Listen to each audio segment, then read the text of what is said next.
Today we are going to talk about trail braking and braking mid-corner in general. For street riding, what are the benefits of these techniques, what are the drawbacks, how to do it properly, and why every good rider should learn how to trail brake. Everything you need to know about trail braking, with examples and exercise.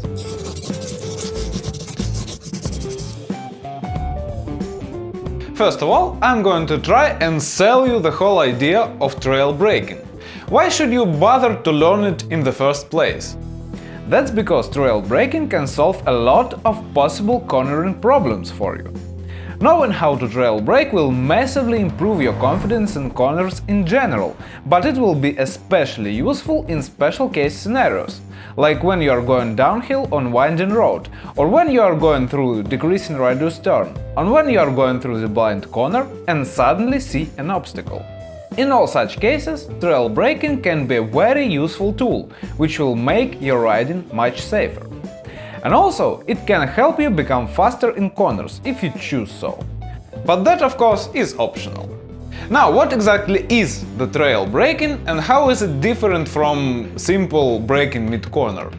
Trail braking originates from racing as a way of improving lap times. So originally, trail braking is not so much a braking technique, but a fast cornering technique. And it is not exclusive for motorcycles, it is being used in car racing as well. As opposed to a more traditional method, where we do all our braking before the turn, then entering the turn and then accelerating as we see the exit, in trail braking we continue to brake as we enter in the turn, gradually releasing the brakes as we increase the lean angle. For track riding, this gives several advantages. We are not losing any time in transition phase, we are decelerating or accelerating the whole time. We can start our braking later. By gradually releasing the brakes as we lean more, we are making the weight transition from the front tire to the rear smoother. And by compressing our forks under braking, we make the wheelbase shorter and steering geometry steeper, which additionally help to lean a bit faster. Awesome! But there is one teeny tiny problem with it. It's difficult. Trying to manage precise amount of braking power as you lean your bike close to the edge of limit of traction for your tires requires a lot of skill and practice. Being a bit too greedy with the brake can easily lead to a low side. Fortunately, in the street riding, we usually are nowhere near the limit of traction. At least I hope so. So the trail braking for street riding gets a whole new meaning. It is no longer a way to take a corner as fast as you can. Now it is more a way to greatly improve safety. How it works on the road. Again, as opposed to classic slow look, press and roll method, we are keeping some pressure on the front brake as we lean our bike. But since we are not on a track now, and we don't need to lean to a maximum lean angle, we can keep some amount of brakes through the whole turn if we want. More so, we can modulate the amount of pressure on brakes as we see fit.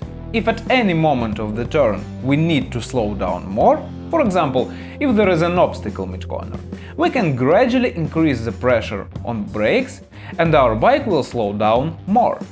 We can easily do it because we were pressing the front brake for the whole time, so we kept the front tire loaded and it had plenty of extra traction. That's the main advantage of trail braking over simple braking mid-corner. When we just brake mid-corner, we have to make the whole process. Release the throttle, gradually apply brakes, wait for the suspension to load, wait for the front tire to load properly, and only then apply a significant braking force. On common road bikes, without high-tech suspension and high-performance tires, it actually takes a significant amount of time.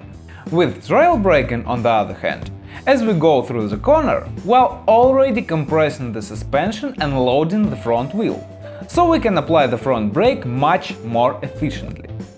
It can be explained with a concept called the traction circle. As we all know, there is a maximal force in the contact patch of a tire which we can achieve. It is limited by two things: the load on the tire and the coefficient of friction, which in turn depends on the tire compound, pavement quality, temperature, etc.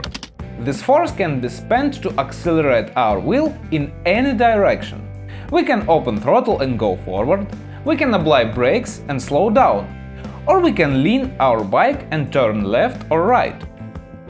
Also, we can do any combination of all the above. We can turn and accelerate, or turn and brake at the same time, to a degree. All these possible actions form a circle, which is called a traction circle. Anything outside this circle will lead to a loss of traction. For example, if we brake too much or lean too much, we lose traction and lowside our bike. But anything inside this circle we can do. For example, we can lean 50% and brake 50% at the same time, and we'll be well inside the circle, so we'll have plenty of extra grip to spare. Just to have an idea of how much we can brake in the corner, if we lean about 70% of maximal lean angle, we still can apply roughly about 70% of braking force before we run out of traction. Of course, it's all for ideal conditions. In reality, we have to keep some safety margin, but it's still quite a lot. This possibility to apply a braking force mid-corner offers us a lot of options in case something goes wrong. For example, decreasing radius turns, which a lot of people are afraid of. If we are going through the turn and realize that it becomes tighter and tighter, we can add more braking and lose speed. And less speed means tighter turning radius, which is exactly what we need in this case. Next good example would be riding downhill on the winding road. A lot of people can feel a bit intimidated by that. With trail braking, riding downhill is not an issue. We can just add a little more braking, so our bike doesn't accelerate too much. And another case, which can be solved by trail braking, is an obstacles mid-corner. Because in street riding we are not leaning to the edge of traction, we still have a lot of traction left for braking. So we can even stop mid-corner completely if we need to. We can add more and more braking force as we bring our bike more and more vertical. In this case, we will not go wide, because as we are slowing down, our turning radius decreases. So slowing down and standing up cancel each other out, and we end up with constant turn. So as you can see, there is a lot of good stuff which we can do with trail braking. Now, how to learn it in a safe environment and hopefully without dropping your bike? There is only one way: practicing with gradually increasing difficulty. And don't worry, I'll give you the exercises which you will be able to practice almost anywhere, at any parking lot. You won't need a track. Let's start from the easiest exercise, which will give you some idea of the finesse you need with your front brake. And yes, by the way, for trail braking we mostly use the front brake, because when we brake, we load the front wheel and unload rear, so the front wheel has much more traction. And with our hand, we can control the front brake much better than we control rear with our foot in a motorcycle boot. Rear brake in trail braking on paved roads makes sense at slower speeds, like roughly below maybe 25–30 miles per hour, and it's mostly being used to smooth the jerking of the engine when we start to open the throttle. I have a separate video about it, I'll leave a link in the description. On higher speeds, the rear brake really doesn't matter much, but when used incorrectly, it can lead to a high side.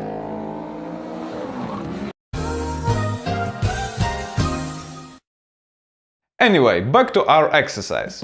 To understand the amounts of braking which will operate, do this. Push your bike forward like this and start to apply the front brake very slowly. At some point, you'll feel the resistance of your front brake. This is about the minimal force which you will use for trail braking, and you should be able to control your brake with such amount of force. If you can't feel it and grab the brake a bit too much, chances are you're going to lowside your bike. Spend some time developing a fine feel for your front brake, just enough to feel the resistance of the brake. Then build yourself a 90-degree turn, which you can comfortably enter at roughly about 25 miles per hour. You can go faster if your parking lot is big enough, but around 25 miles per hour is usually enough. Now do this. As you approach the turn, do all the braking on the straight line like you normally do. But as you lean the bike, don't release the front brake completely. Leave that very small amount on the front brake which you had in previous exercise, all the way through the turn, up until the moment you start rolling on the throttle. Repeat this several times, and as you become more and more confident, leave a bit more and more front brake. You even can keep the brake to slow down and stop your bike completely. Just don't forget to bring it to upright position. After you get comfortable with this exercise, do the same with 180-degree turn. Notice how here I hold the brake up until the point where my bike faces the exit of the turn. Only then I finally release it and start to open the throttle. Do the same thing. In this exercise you teach yourself to trail brake up until you see the exit. This way, later on the roads, you will never be surprised in a corner. You'll always be ready to slow down and stop if it's necessary. With this exercise you can experiment quite a lot, and eventually you'll find out that you indeed can leave quite a lot of brake, even on rather high lean angles. Just don't try to do everything right away. Take your time and learn gradually, don't push it. One more thing worth mentioning is when you start doing all this stuff on higher lean angles and with more brake pressure, you'll probably notice that your bike wants to stand up a little bit under braking. Don't worry, this is normal behavior.